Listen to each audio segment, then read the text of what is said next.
সম্মানিত উপস্থিতি, আমি কোরআন হাকিম থেকে এক আয়াত কারিমা তিলাওয়াত করেছি। আল্লাহর হাবিবের অসংখ্য গণিত হাদিস সমূহ থেকে ছোট্ট একখানা হাদিস শরীফ তিলাওয়াত করেছি। আল্লাহ পাক যদি তৌফিক দান করেন, আয়াত এবং হাদিসের আলোকে নির্ধারিত সময়ের ভিতরে কিছু কথা বলার চেষ্টা করব। ওমা তৌফিক ইল্লা বিল্লাহ। বর্তমান যে মাস চলতেছে, এই মাসটাকে আরবিতে বলা হয় রবিউল আউয়াল মাস। কোন মাস বলে ভাই? রবিউল আউয়াল। রবিউল আউয়াল মাস, এই মাসের অনেক গুরুত্ব এবং ফজিলত রহিয়াছে। আমাদের আখির নবী আকায়ে নাম তাজদার মদিনা মাহবুবে কিবরিয়া জেদার গোসাই আমেনা মোহাম্মদ মুস্তাফা সাল্লাল্লাহু আলাইহি ওয়াসাল্লামকে আল্লাহ রাব্বুল আলামিন এই মাসে পৃথিবীতে প্রেরণ করেছেন। সুবহানাল্লাহ। এবং এই মাসেই তিনাকে উঠিয়ে নিয়েছেন। সুবহানাল্লাহ। তাহলে নবীজির আগমনের মাসের নাম কি ভাই? রবিউল আউয়াল। সবাই একবার বলেন তো, নবীজির আগমনের মাসের নাম কি ভাই? রবিউল আউয়াল মাস। নবীজির বিদায়ের মাসের নাম কি ভাই? রবিউল আউয়াল। নবীজির বিদায়ের মাসের নাম কি ভাই? রবিউল আউয়াল মাস। তাহলে আগমনও একই মাসে হয়েছে, বিদায়ও একই মাসে হয়েছে। একটা বিষয় আমরা বুঝেছি। তাহলে জিন্দিগি ভর আমাদেরকে যদি কোনো ব্যক্তি প্রশ্ন করে যে আমাদের নবী কোন মাসে পৃথিবীতে এসেছে, কোন মাসে গিয়েছে, তাহলে আরবি হিজরি সনের 12টি মাসের তৃতীয় নম্বর মাস মুহররম, সফর, রবিউল আউয়াল, তৃতীয় মাসে নবীজি এসেছেন এবং তৃতীয় মাসে তিনাকে আল্লাহ তাআলা ডাক দিয়ে নিয়ে গেছেন। একটা বিষয় আমরা বুঝেছি।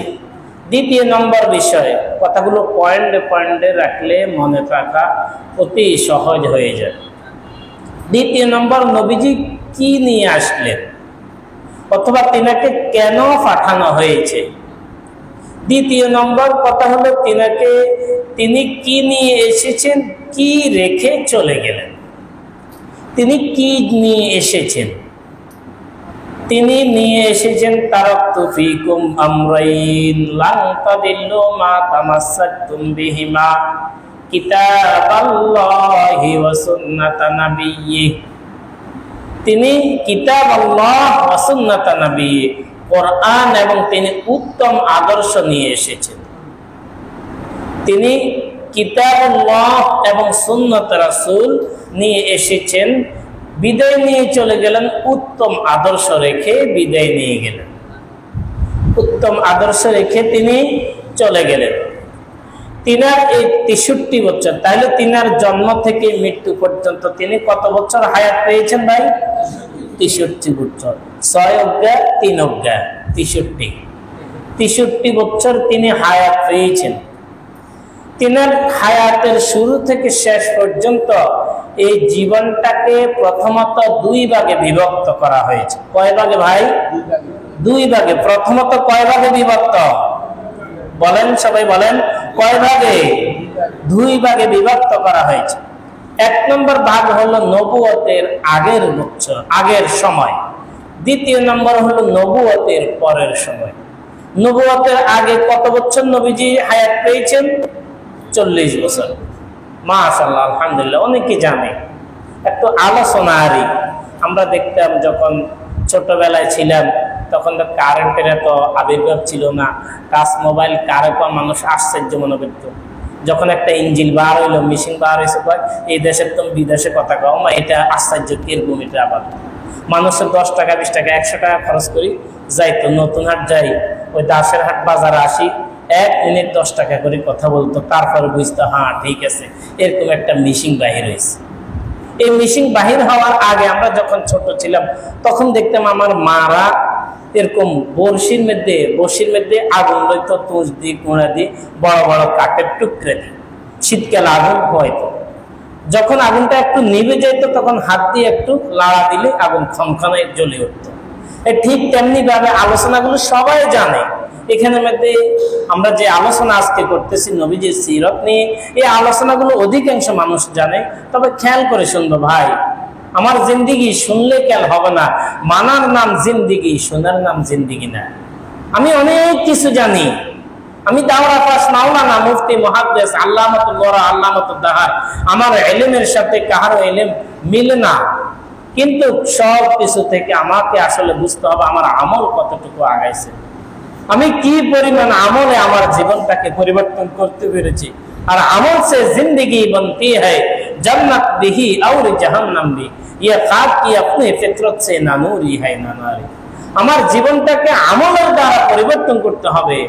আমার জীবনটাকে যদি আমি আমল দ্বারা পরিবর্তন না করি, ভাই এই কালো অন্ধকার সেই কালো অন্ধকার। এই কালে তো সূর্য উঠবে ডুববে, কিন্তু সেই খেলে আর সূর্য আপনি দেখতে পাবেন না। কষ্টে কষ্টে দুঃখে দুঃখে আজীবন কেটে যাবে। দুনিয়ার জিন্দেগির সুখও আছে, শেষও আছে। হায়াত শেষ, সুখ শেষ, হায়াত শেষ, দুঃখ শেষ।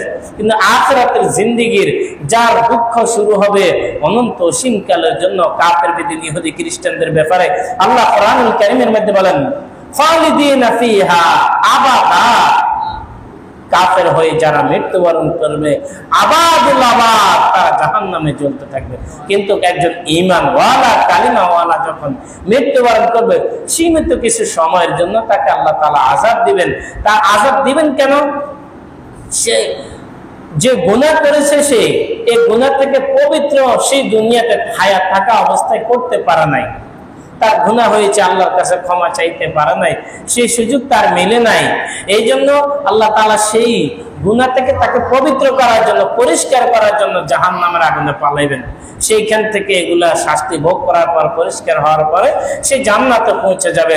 এই জান্নাতে ঢুকবে। হাদিস শরীফে আছে, আল্লাহ রাসূল হাদিসে বলেছেন এবং কোরআনুল কারীমের মধ্যে রয়েছে যে জান্নাতে ঢুকবে আর জিন্দেগির জন্য জান্নাত থেকে বের হওয়ার কোনো নামগন্ধও আসবে না। সুবহানাল্লাহ। ও আমার প্রিয় হাজিরিন, তাহলে কি বুঝলাম? নবীজি সাল্লাল্লাহু আলাইহি ওয়াসাল্লামের 63 বছরের জিন্দেগিটাকে প্রথমত দুই ভাগে আমরা বিভক্ত করেছি। এক নম্বর হলো নবুয়তের আগে 40 বছর পর্যন্ত তিনার নাম ছিল আল আমিন। কি নাম ছিল ভাই? আল আমিন, বিশ্বস্ত মানুষ। তিনার নাম ছিল আল আমিন। তিনাকে সবাই বিশ্বাসী মনে করত, তিনিও বিশ্বস্ত মানুষ ছিলেন। সবাই তখন থেকে তিনাকে চিনতেন। তিনি কখনো ধোঁকাবাজি করে নাই, কখনো মিথ্যা কথা বলে নাই, কখনো মদ পান করে নাই, কখনো নেশাযুক্ত জিনিসের ধারে কাছে যায় নাই, কখনো চুরি ডাকাতির ধারে কাছে যায় নাই। এটা হলো কখনকার সময়? নবুয়তের আগের সময়। আবার নবুয়ত যখন পেয়ে গেলেন, তখন নবুয়ত পেয়েছেন নবীজি 40 বছর বয়সে। কয় বছর ভাই? 40 বছর বয়সে নবুয়ত পাইলেন, 40 বছর বয়সে।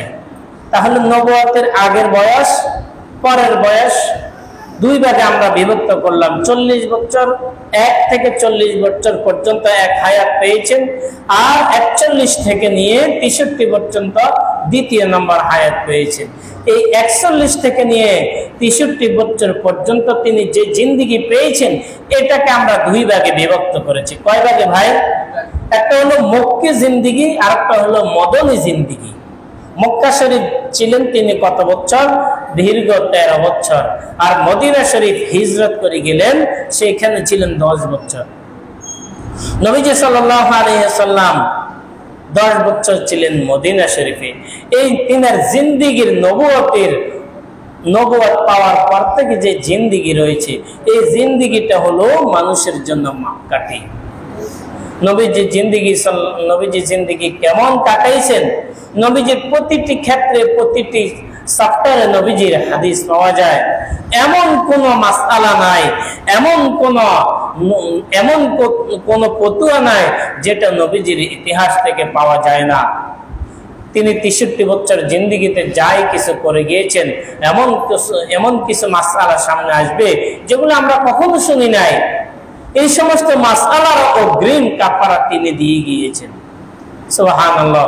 ও আমার প্রিয় হাজরিন, নবীজি সাল্লাল্লাহু আলাইহি ওয়াসাল্লাম উত্তম আদর্শ উত্তম আদর্শ। আল্লাহ তাআলা কোরআনুল কারীমের মধ্যে তিনের ব্যাপারে আল্লাহ তাআলা কোরআনুল কারীমের মধ্যে বলেন যে আপনাকে উত্তম চরিত্র দিয়ে, নুন ওয়াল কলামি ওয়া মা ইয়াসতুরুন মা আনতা বিনি'মাতি রাব্বিকা বিমাজনুন ওয়া ইন্নাকা লা'আলা খুলুকিন আযীম ওয়া ইন্নাকা লা'আলা খুলুকিন আযীম। আপনাকে উত্তম খুলুক আযীম দ্বারা সৃষ্টি করা হয়েছে। নবীজির চরিত্র ফুলের মতো পবিত্র, নবীজির চরিত্র চেয়ে উত্তম আদর্শ আর কাহারও নাই। একটা মানুষ যদি তাকে নবীজিকে মানতে পারে তার জিন্দেগি সফল। যেই ক্ষেত্রে যাইবেন, আপনি রাজনৈতিক লাইনে বলেন, নবীজি রাজনৈতিক সেনা প্রধানের দায়িত্বে ছিলেন, কখনো কোন মানুষের উপর জুলুম করে নাই, কখনো কোনো মানুষকে অন্যায়ভাবে হত্যা করে নাই, কখনো কোনো মানুষের উপর নির্যাতন চালায় নাই, কখনো তিনি বাইতুল মালের লক্ষ কোটি কোটি টাকা আত্মসাৎ করে খায় নাই। হাদিস শরীফ প্রমাণ করে নবীজি সাল্লাল্লাহু আলাইহি ওয়াসাল্লাম এত সুন্দর শাসন ব্যবস্থা কায়েম করেছেন। যদি কোনো মানুষ নবীজির শাসন ব্যবস্থার দিকে তাকায়, সেও চলতে পারবে, দেশবাসীও চলতে পারবে, সুনামের সাথে বিদায় নিতে পারবে, প্রশংসার সাথে বিদায় নিতে পারবে। এমন জীবন গঠন করিও না তুমি, মরণে হাসিবে তুমি কাঁদিবে ভুবন, মরণে কাঁদিবে তুমি হাসিবে ভুবন। এমন জীবন গঠন করিও না।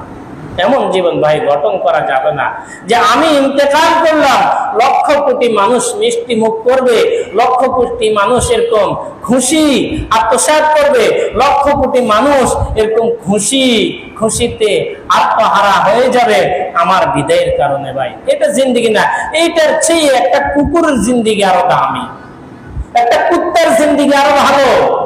এই কুকুরের কপালে জাহান্নাম নাই। সূরা নাবার ভিতরে 30 নম্বর পারার প্রথম সূরার ভিতরে আল্লাহ তাআলা বলেছেন, কুনি তুরাবা।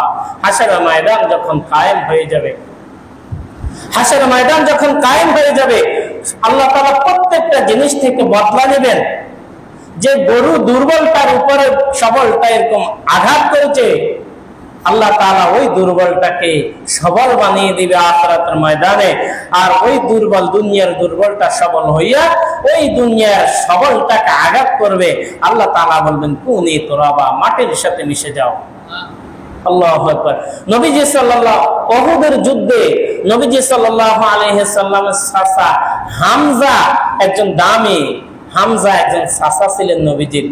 নবীজির চাচা হামজাকে কাফেররা এরকম তার চোখ কেটেছে, নাক কেটেছে, কান কেটেছে, ঠোঁট কেটেছে, হাতের আঙ্গুলগুলো আলোক করেছে, পায়ের আঙ্গুলগুলো আলোক করেছে, কলিজা পর্যন্ত ছেদ করে ভিতর থেকে কলিজা কামড়িয়ে কাফেররা ছাবিয়ে খেয়েছে, চিবিয়ে খেয়েছে। নবীজি সাল্লাল্লাহু আলাইহি ওয়াসাল্লামের কাছে যখন এই খবরটা গেল, নবীজি বললেন, ব্যক্তিহীন ভাষায় নবীজি ঘোষণা দিলেন যে আমি আমার এই চাচার বদলা অবশ্যই নিব, আপনি নেন। নবীজিকে আল্লাহ বাধা দেয় নাই। আল্লাহ তাআলা বলেন, ওয়া ইন আকাবাতুম ফাআকিবু বিমিসলি মা উকিবতুম বি। হে নবী, আপনি বদলা নেন, আমি বাধা দিব না। আল্লাহ কয় বদলা নিবেন, বাধা দিব না। তবে যেই পরিমাণ আঘাত করেছে সেই পরিমাণ, এর থেকে ইঞ্চি পরিমাণ আপনি আগে বাড়বেন, আপনি জালেম হয়ে যাবেন।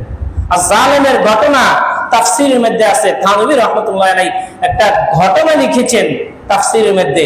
এক ব্যক্তির একটা ঘোড়া ছিল। কি ছিল ভাই? একটা ঘোড়া ছিল। এই ঘোড়াটার একটা বদ স্বভাব ছিল। সে যখন মল ত্যাগ করতো, পায়খানা করতো, আবার এগুলোতে নাক দিয়ে শুকিয়ে তারপরে চাইতো। এই লোকে ঘোড়া নিয়ে কোথাও যাইতেছে না, যাইতে পারে না, কোথাও যুদ্ধের ময়দানে যাইতে পারে না, সফরে যাইতে পারে না, কোথাও সাইরো তাফরিক করার জন্য যাইতে পারতেছে না। এখন এক লোককে নির্ধারিত করলো যে আমার ঘোড়াটা যখন মল ত্যাগ করে পিছনে তাকাবে, তুমি তাকে চাবুক দিয়ে বাড়ি দিবে। ঘোড়াকে চাবুক দিয়ে বাড়ি দিতেছে। এখন এই ব্যক্তি সফরে যাইতেছে, ঘোড়ার পিঠের উপর এক লোককে রাখছে চাবুক দিয়ে বাড়ি দেওয়ার জন্য। যাইতেছে ঘোড়া, মানুষের সাথে যাইতেছে। এখন যখন ঘোড়া মল ত্যাগ করে পিছনের দিকে তাকায়, এই ব্যক্তি দেয় চাবুক দিয়ে বাড়ি। মাগরিবের সময় হয়ে গিয়েছে।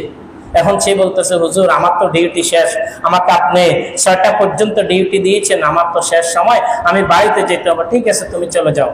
এ ব্যক্তি যখন চলে গেল, কিছুক্ষণ পরে আবার ঘোড়া পিছন দিকে তাকায়, দেখে লোকটা তো আর নাই। কথা বুঝি তো ভাই? লোকটা তো এখন আর নাই। তাকাই দেখলো যে লোক নাই। আবার এই লোকে ঘোড়া ওইগুলো কিন্তু চলতেছে, বাকি 111টা ওইগুলা যাইতেছে, কিন্তু এই ব্যক্তির ঘোড়াটা দেখলো যে লোক নাই, আবার শুরুতে গেল। যেখান থেকে মল ত্যাগ করে আসলো সেখান থেকে শুকতে শুকতে আসলো। এই ব্যক্তি আশ্চর্য হয়ে গেল, হায়রে আমার টাকাও গেল, ওই লোকটাকে বদিলে ধরাইলাম, সে টাকাও গেল, সময়টাও গেল, ওই লোকদেরকেও আমি হারাই ফেললাম। ও ভাই, জুলুমের বিচার এমন, কোন ব্যক্তি পাহাড় পরিমাণ আমল করে ফেলছে, কিন্তু জুলুমের কারণে বিশ্বের আনাচে কানাচে খ্যাতি অর্জন করে ফেলেছেন আপনি। মানুষের উপর ইহসান করতে করতে মানুষকে এরকম আশ্রয় কেন্দ্র বানিয়ে দিয়েছেন, মানুষকে এরকম ঘর বাড়ি বানিয়ে দিয়েছেন, কিন্তু আপনার জুলুমের কারণে আবার ওই শুরু লগ্নের মতো সমস্ত আমল বরবাদ হয়ে যাবে। এই জন্য নবীজি যে শাসন ব্যবস্থা কায়েম করেছে, বিন্দু পরিমাণে কাহার উপরে নবীজি জুলুম করে নাই। এবং কি হযরত আয়েশা সিদ্দিকা রাদিয়াল্লাহু তাআলা আনহা বলেন যে নবীজি কখনো নিজের হাত দ্বারা আঘাত করে না কোনো মানুষকে। আমরা তো যদি শাসন ক্ষমতা পেয়ে যাই, বুকের উপরে দাঁড়িয়ে আরেকজনকে অর্ডার দিয়ে তার গলা দিয়ে ছুরি চালাও, এটা কি জিন্দেগি? বরঞ্চ নবীজিকে, নবীজি সাল্লাল্লাহু আলাইহি ওয়াসাল্লাম যখন বললেন যে আমার চাচা হামজাকে যারা কতল করেছে, আমি 70 জন কাফেরকে এইভাবে নাক কাটবো, কান কাটবো, চোখ কাটবো, হাতের আঙ্গুল কাটবো এবং পাও কাটবো, পায়ের আঙ্গুলগুলো কাটবো, তাদেরকে আঘাত করব। আল্লাহ তাআলা বললেন এক বিন্দু পরিমাণও সামনে আগাবেন না, যেই পরিমাণ করেছে এরকম। ওয়ালা ইন সাবারতুম, আর যদি আপনি তাদেরকে ক্ষমা করে দেন, সেটা হবে অনেক দামি এক চরিত্র, সেটাই হবে অনেক দামি এক প্রতিশোধ। এর চেয়ে বড় পাওয়ার আর কোনো কিছু নেই। নবীজি ক্ষমা করে দিলেন।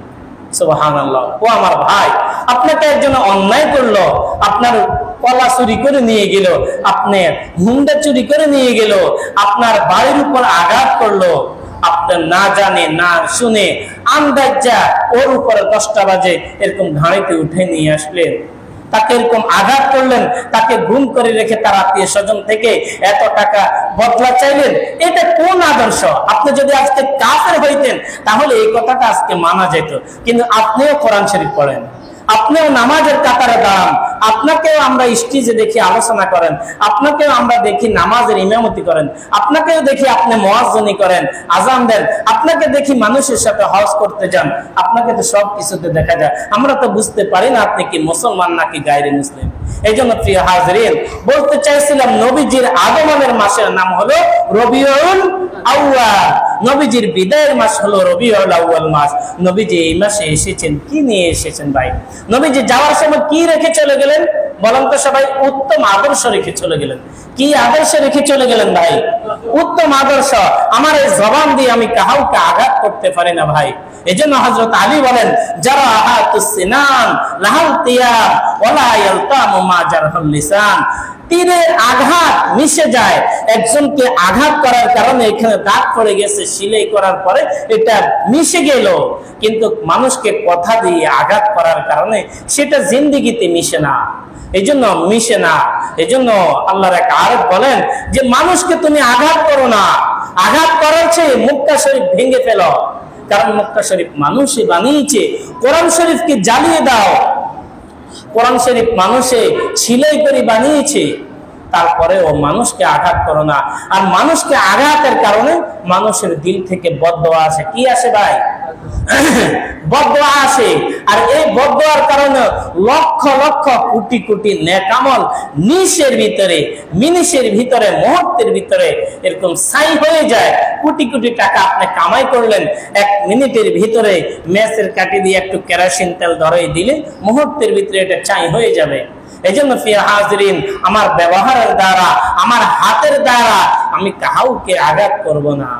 আমার বল আছে, আমার মন আছে, আমার পিছনে সৈন্য সেনা আছে। যে ওস্তাদ জি আপনি বলেন আমরা তাকে হত্যা করে ফেলবো, কেমন কথা রে ভাই? সে কি কুকুর? সে কি গরু? সে তো আপনার মতো মানুষ, সেই তো রক্ত মাংসে ধরা, তাকে তো আল্লাহ তাআলা সৃষ্টি করেছে। আপনাকে কে এই অনুমতি দিল? কোথায় পাইলেন? এই জন্য প্রিয় হাজরিন, নবীজির আদর্শ যদি আমার ভিতরে ঢুকাইতে পারি তাহলে আমি হয়ে যাব শ্রেষ্ঠ মাখলুক, শ্রেষ্ঠ মানুষ হিসেবে।